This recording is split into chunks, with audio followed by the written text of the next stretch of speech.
Assalamualaikum warahmatullahi wabarakatuh. Alhamdulillah wassalatu wassalamu ala Rasulillah Sayyidina Muhammad ibn Abdullah wa ala alihi wa sahbihi wa man wala.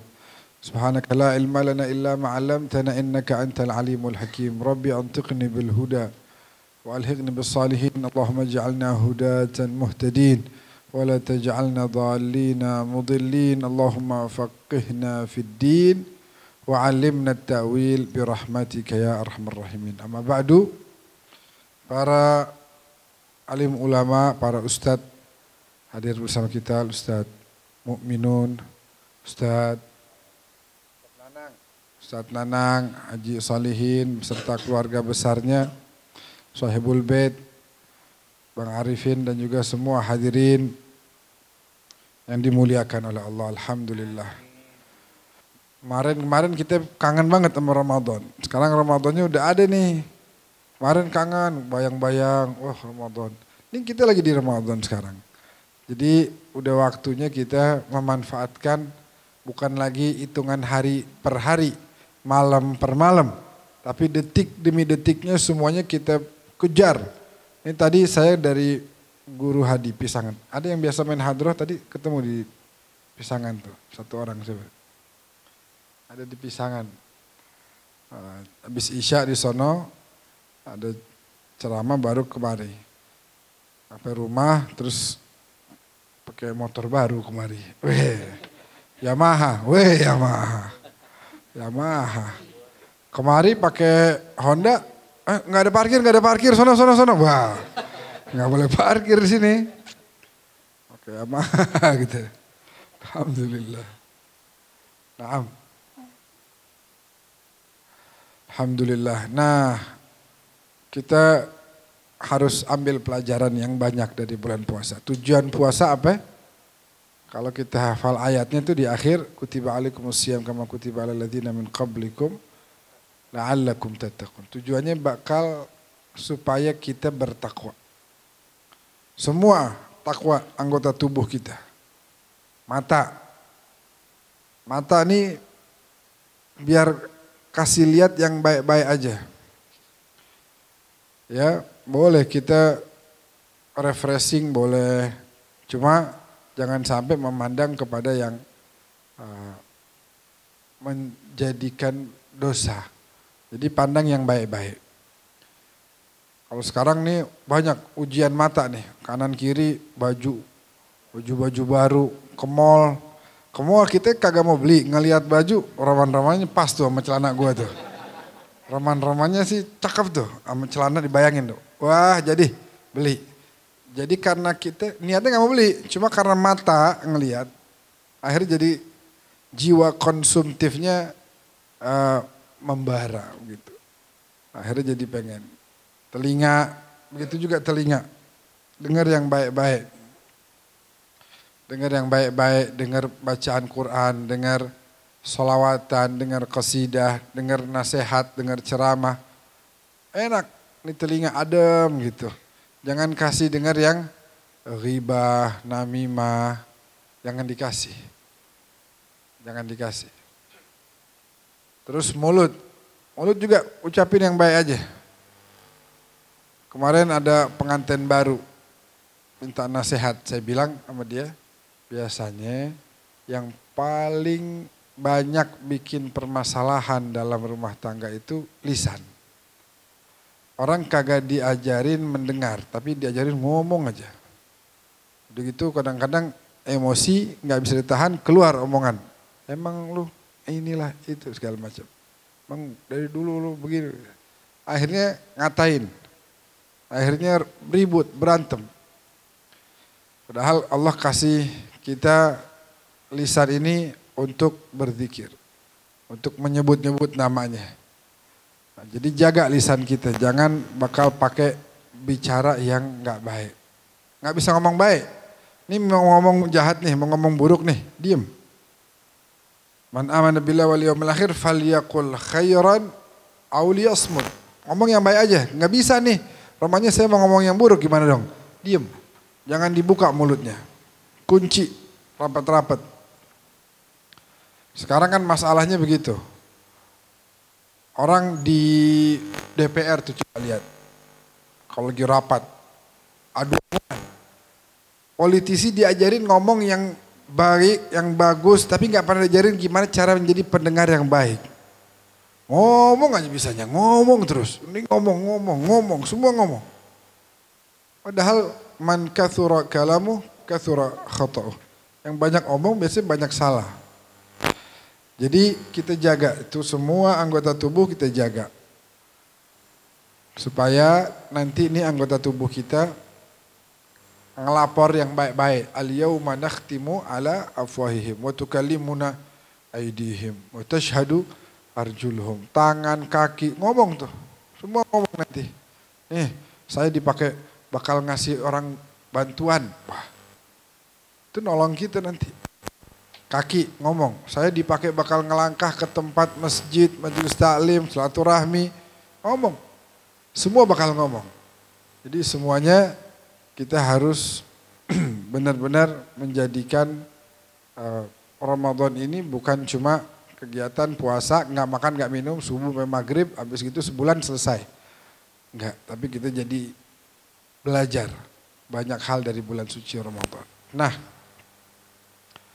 kita sekarang di bulan ini juga ada satu ujian tambahan. Di mana saudara-saudara kita di Palestina lagi ditindas habis-habisan. Lihat gak videonya? Lagi sholat enak-enak di Masjidil Aqsa. Diusir dengan cara dipukul, tendang orang tua. Kita di masjid ada yang berani gituin? Nggak ada. Negeri kita aman, alhamdulillah. Nggak ada ceritanya dilarang. Bebas mau sholat 11 boleh, 23 boleh, berapa aja boleh. Silahkan. Artinya kita dikasih di sini kebebasan. Orang mau keluar ke masjid aman. Di sono orang mau keluar ke masjid. Anaknya izin nih. Alwi izin sama abahnya. Pak mau ke masjid. Aman, tenang nggak? Tenang. Di sono enggak. Ya, ntar ada bom lagi di sono. Ya ntar ditendangin lagi sama tentara Israel. Ya ntar beginilah, ntar begitulah. Kagak ada nikmat-nikmatnya hidup. Waktu kita ke Palestina tuh ada anak kecil perempuan. Anak kecil perempuan umur SD begitu. Rupanya dia dihibur, diwawancara mau dihibur. Masya Allah, siapa namanya disebut namanya. Oh, jadi ini perempuan, Masya Allah. Dia sekolah. Pulang sekolah rumahnya rata sama tanah. Mak, bapak, kakak, adik meninggal semua. Sebatang kara. Sendirian hidup. Umur SD udah kagak punya bapak, ibu, saudara udah gak ada. Sampai rumah, ini rumah saya nih.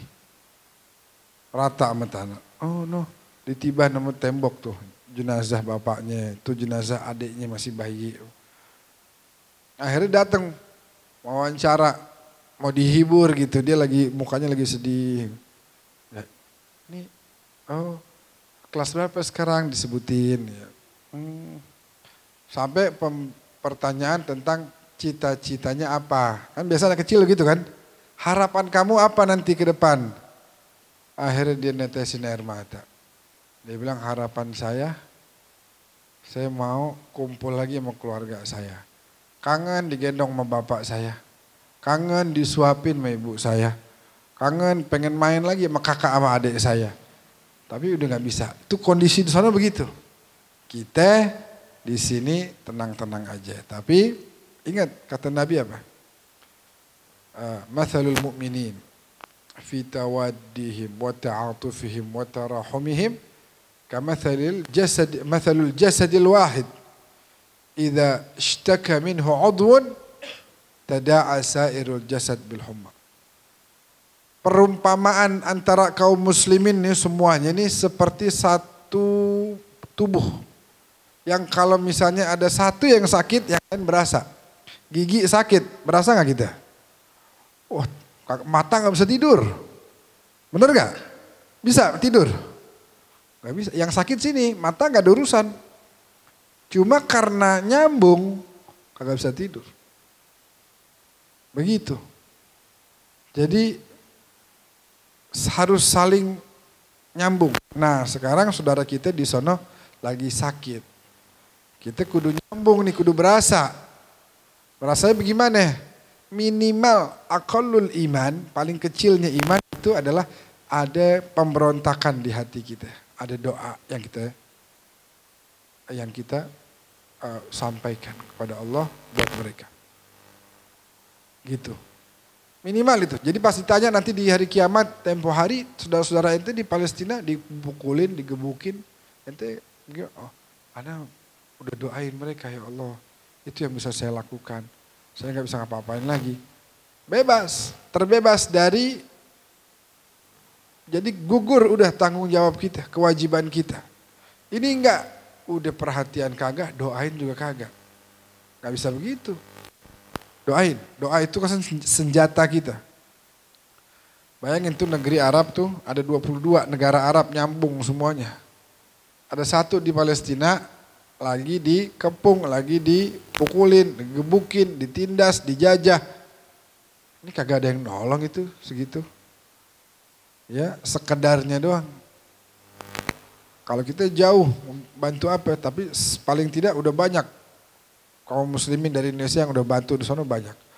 Ada Mercy tuh bikin Mustashfa Indonesia, rumah sakit Indonesia, Dr. Yose Rizal almarhum.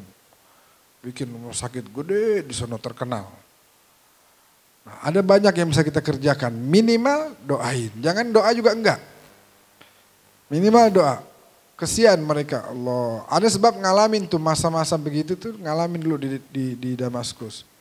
Mau keluar, mau ke sekolah, dari asrama mau ke sekolah, ketakutan. Sebab kemarin guru saya di jalan situ ditembakin. Kita ngalamin tuh masa-masa begitu. Jadi harus dalam hati kita ini harus muncul, harus tumbuh. Doain biar itu Israel segera tumbang insya Allah.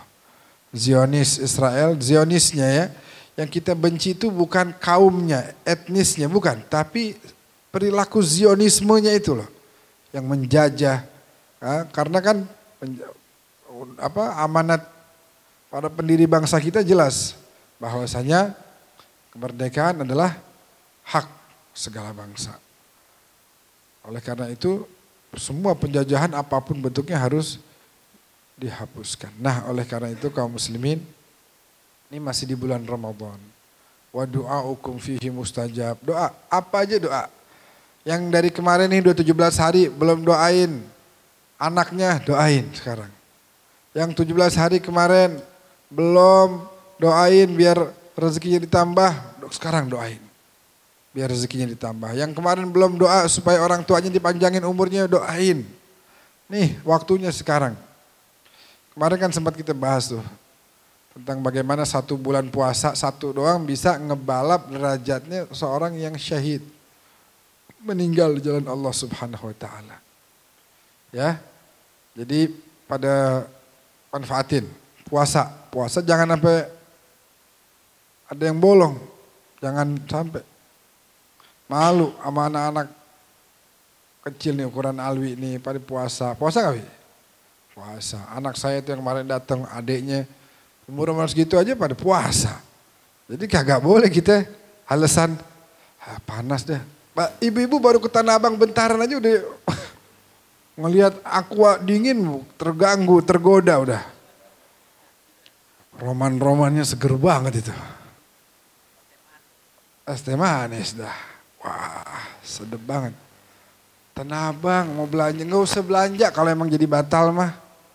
Kemarin ada yang nanya sama Ana begini di salah satu kantor di Jakarta Selatan. Kebetulan pegawainya anak muda semua. Ada yang tanya gini, Bib, mau nanya nih, bagaimana kalau saya puasa tapi kagak sholat? Hah? Oh mau belakang, oh dengerin. Wah dengerin. Dengerin. Biasanya kalau anda ngaji sama ibu-ibu begitu, ibu-ibu nih, Bu, kita mah hidup kagak boleh sombong Bu. Tuh dengerin. Lah bukan dipakai buat dia tuh nasihat dia bagi orang. Itu hidup nggak boleh pamer Bu. Ingat gak tuh Pak RT? Sekarang Bu RT mentang-mentang beli motor baru. Kagak boleh lewat kita, kagak baca nggak ngucapin salam sekarang Bu. Segala macam. Jadi nasihat dikasih. Oh dengerin gitu. Dirinya dulu. Diri. Sholat, puasa itu harus jalan. Anda ditanya begitu. Jawabannya kira-kira apa nih Pak? Ada orang puasa, kagak sholat. Subuh, zuhur, asar, maghrib, isya kagak sholat. Bagaimana jawabannya apa tuh? Apa? Pakai baju gak pakai celana katanya. Apalagi jawabannya kira-kira apa?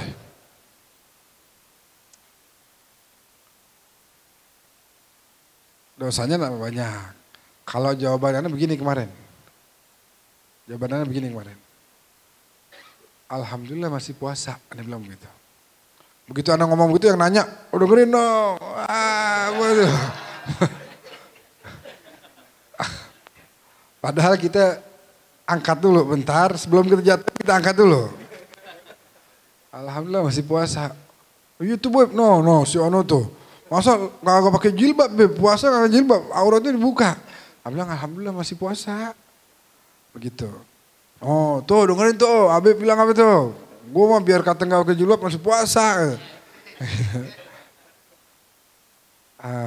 Iya artinya gini, kalau mau bicara kekurangan dosa, semua kita punya kekurangan, punya dosa. Yang atu dosanya kagak sholat. Yang ono kagak tutup aurat. Yang ono dosanya ngomongin orang. Yang ono lagi dosanya apa lagi? Hah? Ada yang sholat tapi nggak puasa tuh, beda lagi. Ada lagi yang macam-macam. Kalau mau dilihat semua orang ada kekurangannya. Lihat dulu sisi positifnya. Jangan positifnya nggak dihargain. Jangan nggak dihargain. Harus dihargai, tapi habis gitu kita kasih tahu, nggak boleh.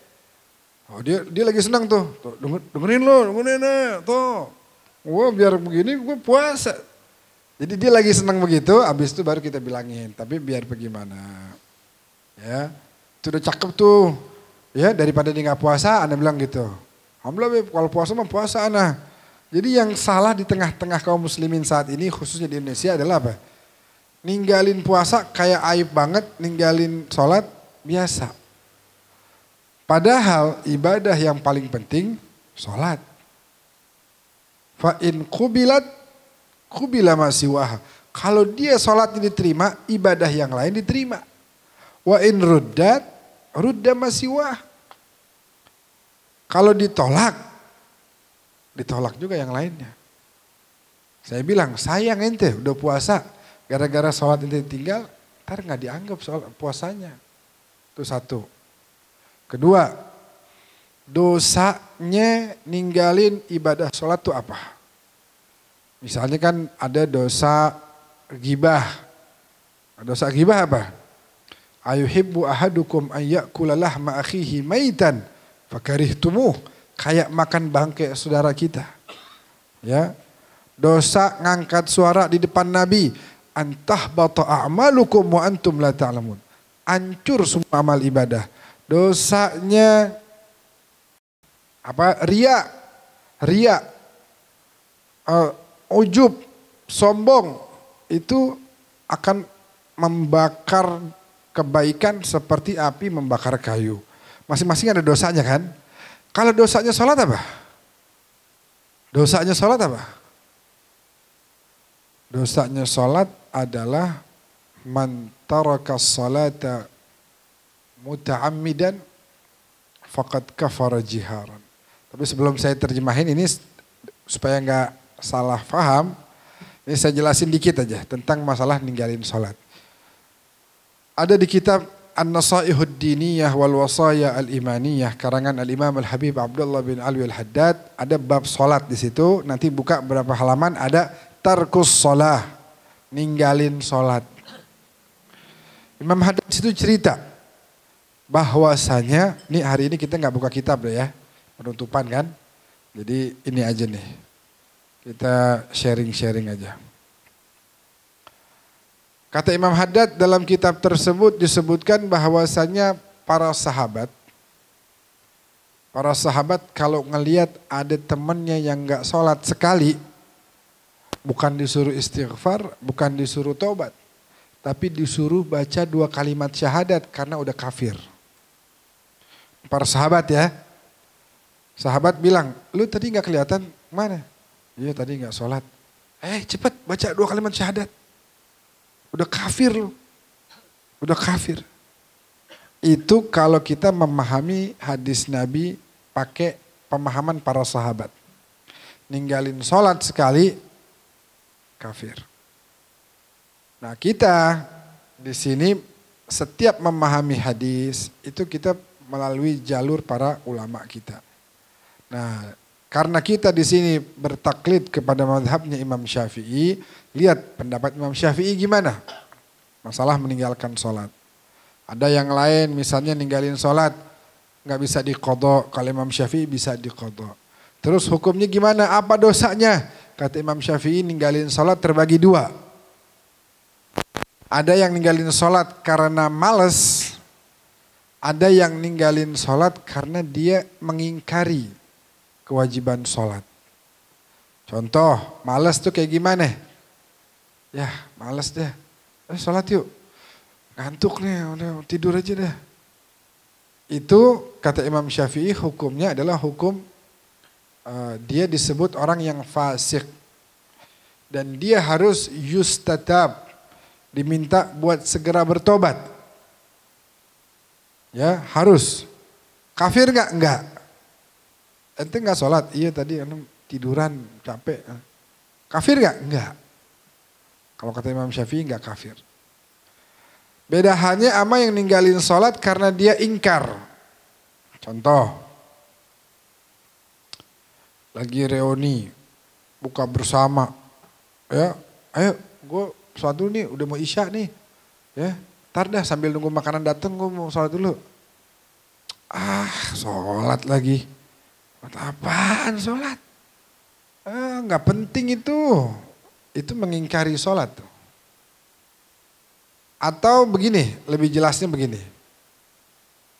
Katakan misalnya lagi ada meeting perusahaan.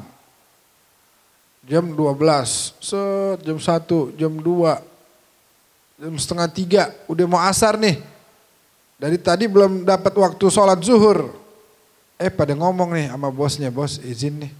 Karena roman-romannya mau sholat zuhur dulu bentaran. Waktu udah mau asar. Nah kalau bosnya bilang begini nih, lu mau ngapain sholat? Ini kita lagi kerja nih, lu mau kaya nggak? Mau kaya tuh kerja bukan sholat. Buang-buang waktu lu sholat. Nah yang begini mengingkari. Dalam madhabnya Imam Syafi'i ini udah kafir. Tapi ana rasa nggak ada yang mengingkari. Sholat apa? Nggak penting, nggak wajib. Kata siapa sholat wajib? Nah ini udah baik kafir. Tapi nggak ada, insya Allah di sini nggak ada yang begitu. Cuman juga yang ninggalin sholat karena males juga jangan terus. Alhamdulillah aman juga kalau begitu ya. Jangan begitu. Lu denger gak tuh kata Habib? Nggak kafir gue. Nah itunya yang diambil. Jangan. Pokoknya nah itu. Kita nih nyembah Allah itu sesuai sama yang Allah mau. Bukan yang kita mau. Iblis disuruh sujud sama Adam. Iblis gak mau. Kata Iblis, ana udah sujud sama engkau 6.000 tahun ya Allah. Saya tambah dah. Mau berapa ribu tahun lagi. Cuman sama dia nih gue gak mau sujud nih. Kata Iblis. Dalam hadis disebutkan. Innallaha yuhibbu an yuta'a kama yurid la kama turid. Allah pengen ditaati sebagaimana yang Allah mau, bukan kayak yang kayak lo mau. Allah mau sholat. Puasa. Enggak anak romannya kalau subuh berat. Anak ganti aja dah ntar. Habis isya jam 10 anak tambah lagi dah waktu sholat 1 kali lagi. Enggak bisa, harus seperti yang Allah mau. Bukan yang kayak kita mau. Karena kita enggak tahu apa-apa. Yang tahu baik dan buruk sesuatu adalah Allah Jalla Jalaluhu wa Ta'ala fi'ula. Maka dari itu, sholat jangan ditinggal. Ibarat kata nih, orang kalau masih sholat, dia dosa, dia maksiat. Cuman sholatnya masih dikerjain. Ibarat kata kayak orang masih pegang kunci. Kapan dia mau buka pintu tobat bisa. Cuman kalau sholat dulu enggak, dia bakal kehilangan arah. Kemana nih? Sholat enggak. Puasa juga males-malesan. Ya, zikir jarang banget. Doa kagak pernah. Bingung dia, mau tobat lewat mana? Padahal dia tahu dia bakal meninggal dunia. Bagaimana caranya tuh? Makanya sholat tetap. Ya Allah, kalau dipikir-pikir berapa menit sih sholat? 5 menit. Berapa kali? 5 kali. Berarti 25 menit. Hidup selama sehari 24 jam. Berapa menit tuh? Banyak banget. Coba yang jago matematika siapa? 24 jam kali 60 berapa? 1140 menit. Diminta 25 menit. Berapa persen itu? Ada 1%. Allah. Masa 0, sekian persen gak kita kasih buat yang nyiptain kita. Yang ngasih nikmat kita. Yang ngasih sehat sama kita. Yang ngasih kebayaan buat kita. Kita gak kasih tuh 0, sekian persen. Sisanya 99, lu terserah dah. Lu mau jungkir balik, mau salto, mau segala macam, tak umpat, terserah. 0, sekian kasih buat Allah. Masa gak bisa juga?